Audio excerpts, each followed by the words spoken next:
अरे का ये कचड़ा सी बड़ा ढेर दिन पर दिखाई देले बाड़ू।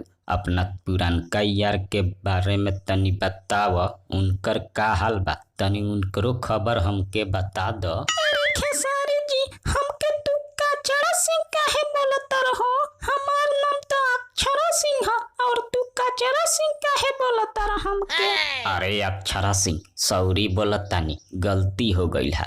पवनवा के फैन बाड़ा सन तो के कचड़ा सिंह ही बोले ले सन, उहे मुँहवा से आ गईल है कचड़ा सिंह।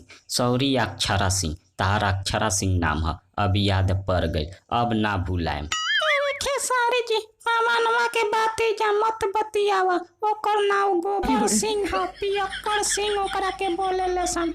ओकर पवनवा नाम ना ह, गोबर सिंह पियक्कड़ सिंह, याद रखी ह। अच्छा ठीक बा हो अक्षरा सिंह, धन्यवाद।